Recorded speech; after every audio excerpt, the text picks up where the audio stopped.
Well, joining me to discuss further the Greek crisis around the world is global analyst Marco Vicenzino. Good morning, Marco. Where do we start with all this? Because we're kind of coming up to the point where we're in a bit of a no man's land as to what happens. Right now, it's entering extreme danger zone as we approach.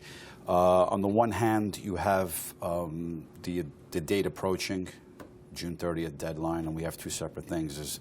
One is that the Europeans have refused to extend Greece its bailout plan by 1 month, as the Tsipras government had demanded. On the other hand, you also have the IMF. Now, when it expires on June 30th, and if they don't pay their bill to the IMF, Christine Lagarde, the IMF chief, has 1 month to declare Greece in default.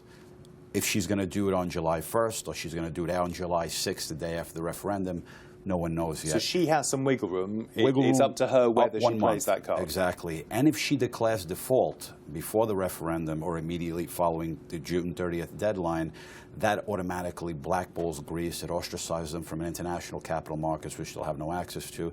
One could say even up to a decade. And this is a very serious. She has a certain level of discretion.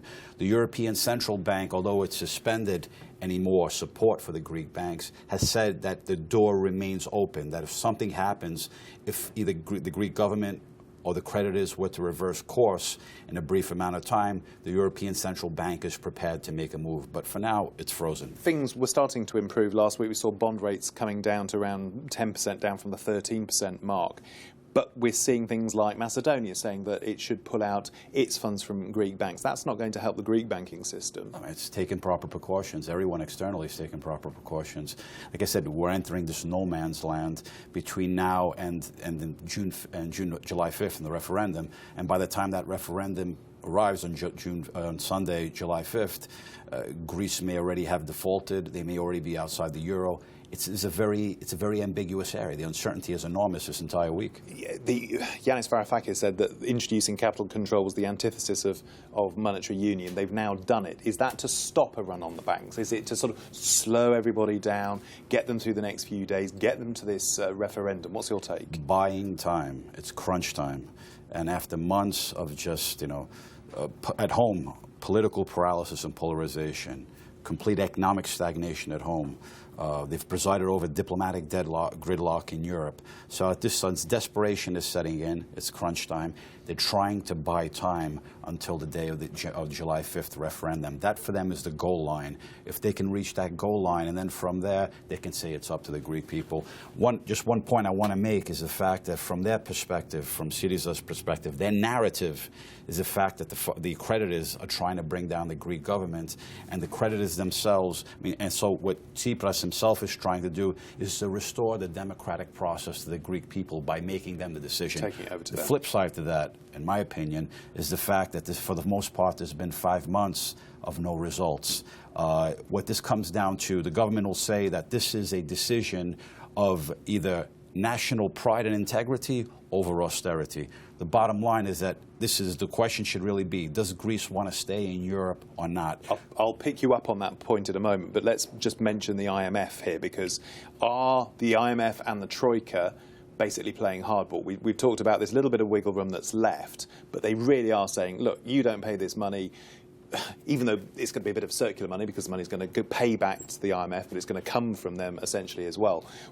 What do you think they're going to do? Is this just brinkmanship right up to the 11th hour?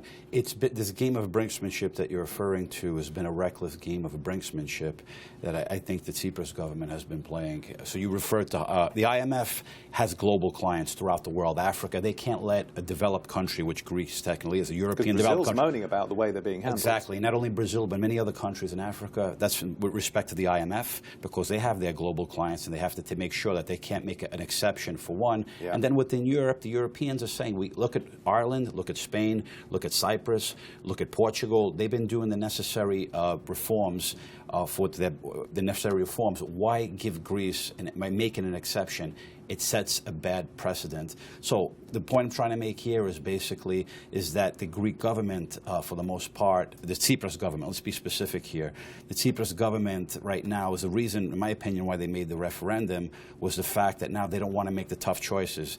The game of brinksmanship has backfired. So what they're trying to do is that they're trying to abdicate their responsibility to the Greek people in extreme circumstances. Why? It's because to maintain political unity. This is like another general election, essentially handing it over. The reason they want to do it is to maintain political unity within their own party and political survival, because they know if they have to make that tough decision, if that hard choice needs to be made, what's going to happen is that their party is going to fall apart. So it's their short-term political interest over Greece's long-term national interest. Marco, we've got a lot more to talk about, and we'll certainly do that again in the next hour. We'll also be keeping an eye on how the markets are opening this morning around Europe. Of course, there's been at least a 2% drop in Asian markets, but like I say, we'll speak to you more in the next hour. Marco, thank you.